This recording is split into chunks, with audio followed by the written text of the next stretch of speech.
Alright, so for part two of the meditating on the sufferings of the lower realms, I'm going to do another reading from Joyful Path of Good Fortune. Meditating on the sufferings of the lower realms. So in part one I read out about the benefits, the purpose of meditating on the sufferings of the lower realms and some of the logical reasonings that can convince us that hell actually exists. So gaining conviction that hell exists from page 174 of Joyful Path of Good Fortune. In part one I covered reasoning using external signs.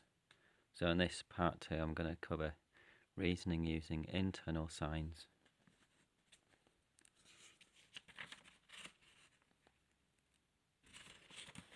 I'm going to start by reading the beginning of the chapter.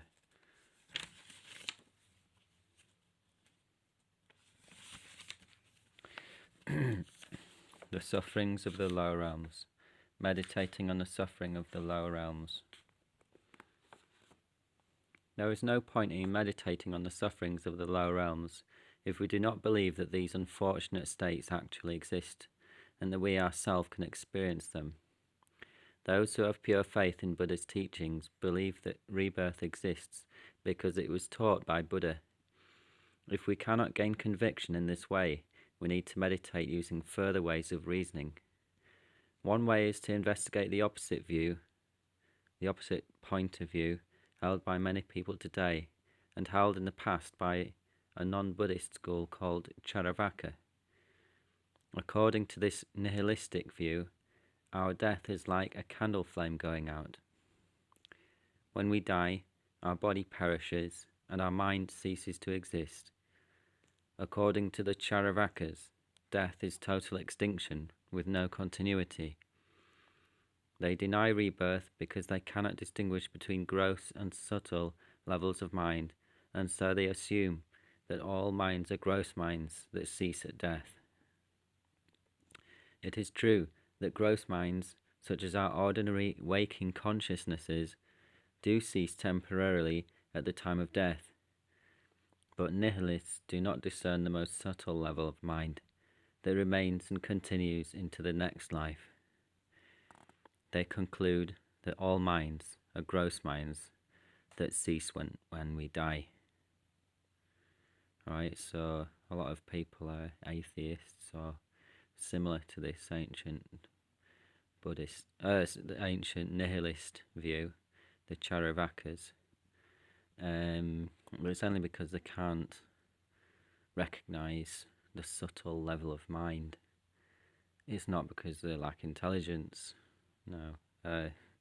Atheists can be very intelligent, very highly educated and intelligent, but they lack this wisdom because they cannot recognise this subtle level of mind, and therefore they cannot recognise that there is a continuity of consciousness and that there is rebirth. And they only recognise the ordinary gross waking consciousnesses. Okay. Buddhist schools teach that there are many levels of consciousness: gross levels of consciousness, subtle levels of consciousness, and the very subtle level of consciousness. When we are awake, our consciousness is very gross, but as we fall asleep, our consciousness becomes more and more subtle until the very subtle mind of clear light arises. After a while, from the clear light of sleep, the grosser minds of the dream state start to develop. When these cease, the very gross minds of the waking state manifest again. In a similar way, as we die, our gross minds absorb until the most subtle type of mind arises. At the last moment of the process of dying, the mind that remains is the very subtle mind that passes to the next life.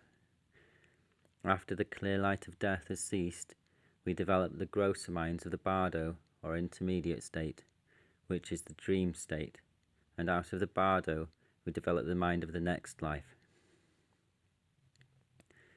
The gradual absorption of the grosser levels of consciousness and their re-emergence occurs with every cycle of day and night as we fall asleep and reawaken, and it occurs with every cycle of death and rebirth as we pass out of one life and enter another. If we carefully examine the process of falling asleep and reawakening, we shall understand how the various levels of consciousness absorb into the very subtle mind and then re-emerge, and we shall see that there is no basis for the view that denies rebirth. We shall realize that our mind is like a tourist that stays temporarily in the resort of this life and then moves on to other lives.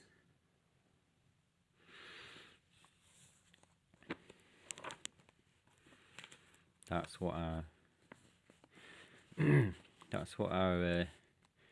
rebirths in samsara is like.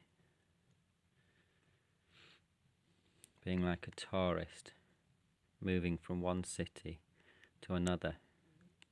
When you're a tourist, you spend most of your time packing your things, unpacking your things, travelling, finding places, maybe enjoying the views and so on. But you spend a lot of time just trying to get used to new things all the time, trying to figure things out. You don't really have a chance to look inside yourself and discover your innate wisdom. And it's like that in endless rebirth. We don't attain liberation, just going to waste all of our time in ordinary dissatisfactory activities. If we don't keep pure moral discipline, we're going to go to the lower realms as well, such as the hell realms. So to convince us that hell actually exists, we're going to look at reasoning using internal signs. This has 3 parts. 1. Considering the law of karma in general. 2. Considering dreams. 3. Considering how the world as it appears to us depends upon karma.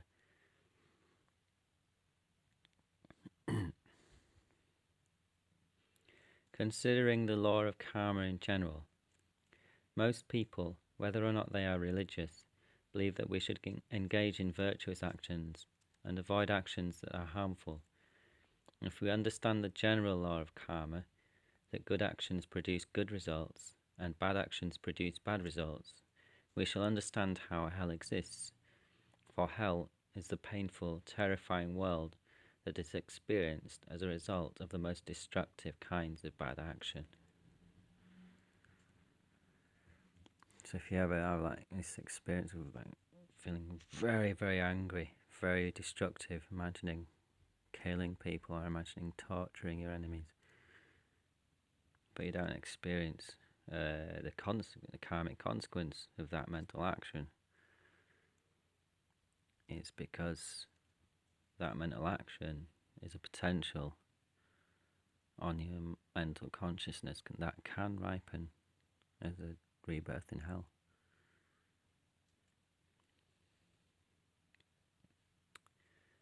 And of course, hell, unless it's resembling hell,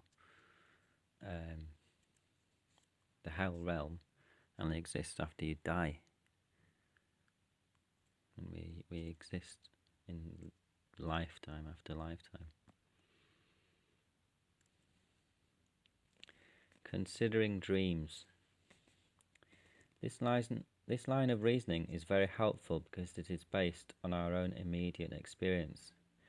When we have nightmares, we find ourselves in very hostile environments, such as places full of fire. We try to escape, but no matter how fast we run, we are still surrounded by fire. Dreams like this are not meaningless. They refer to experiences we have had in this life or in past lives, or to experiences we shall have in the future. Dreams that refer to experiences we have had in past lives arise from the karmic imprints that remain in our mind from actions committed in past lives. Dreams that refer to experiences we have had in this life arise from karmic imprints remaining in our mind from actions committed in this life. Dreams that refer to future experiences also arise from our karmic potentialities. A dream that we are in a land full of fire may indicate that in the past we were born in hell, or it may predict a hellish rebirth in the future. Similarly, if we dream that we are flying in the sky, this could indicate that we were born as a bird in one of our previous lives, or it could indicate that in the past we attained tranquil abiding, or it could predict either of these things for the future. When we were dreaming, the world of our dreams seems as real as our waking world. If we do not wake up from our nightmare, we become a hell being. Yet we feel that dreams are false and that the phenomena we perceive while we are awake are truly existent. In both respects, we are wrong, for there is not a single phenomenon that is truly existent, and our dream experiences are as real as any of them. As Buddha Shakyamuni said, all phenomena are like dreams.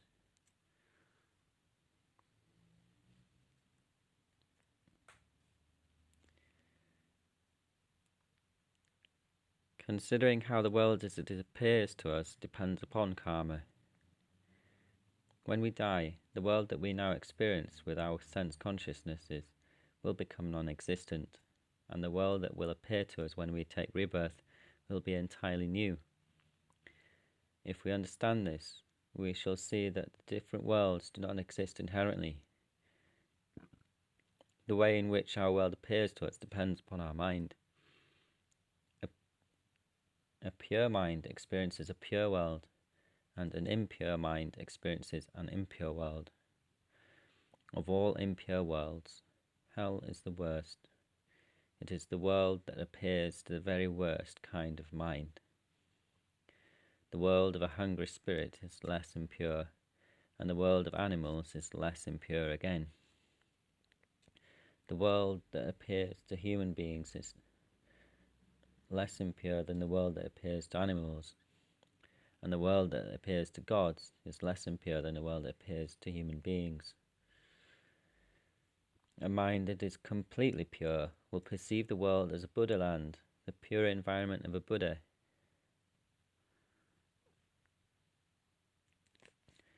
The same object can be perceived differently by different beings. Milarepa saw his spiritual guide, Marpa, as a Buddha, as Buddha Vajradhara, whereas ordinary people saw him as an ordinary man with long earrings who drank beer, had a wife, ploughed the fields, and engaged in business. When he gave Dharma teachings, Marpa even used to ask for money. He once kicked Milarepa and said, "Haven't you bothered to bring offerings for this empowerment?" Milarepa was able to develop faith in Marpa because he saw him as a pure being. We can see for ourselves that sometimes people develop strong attachment towards someone whom everyone else regards as being very ugly. The person who has attachment sees the object of attachment as beautiful, and this appearance is true for them. We cannot say that one appearance of the object is false and the other is true, because for each appearance there is an observer for whom that appearance is true. We all have many experiences that others cannot verify by means of their own perceptions. For example, if in my dream last night I flew in the sky, the fact that no one else saw me does not prove that I did not experience flying last night. The experience was real for my own mind, and therefore the experience exists. If this is so, how can we possibly invalidate the experience of hell? Living beings are extremely diverse, and their experiences are as diverse as the minds that create them. Perhaps at this very moment, our beings are debating whether or not the human world exists. One may be saying, the human realm does not exist because I cannot see it.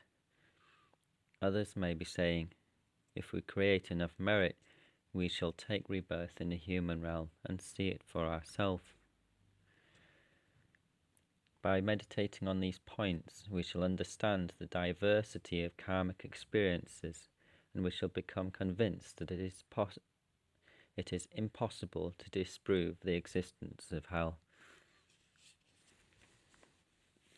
Alright, so I've given you readings from Joyful Path of Good Fortune, and I recommend that what you do is you get, if you don't have the book, get Joyful Path of Good Fortune first of all, and then go in with a pencil, like a dark soft pencil and a soft rubber and a pencil sharpener, and you mark out like parts of that text where you can contemplate on the actual sufferings of the hell realms and of the hungry ghost realms, and also hungry spirit realms, and also the animal realm.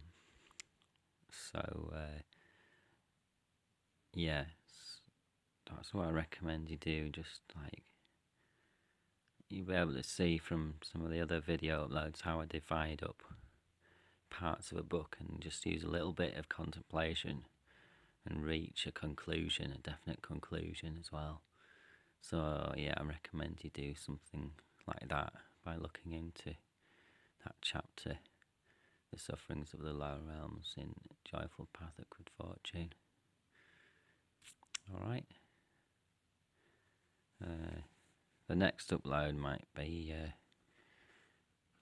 Sufferings of the Hungry Spirit Realm. Okay, till next time. Bye bye.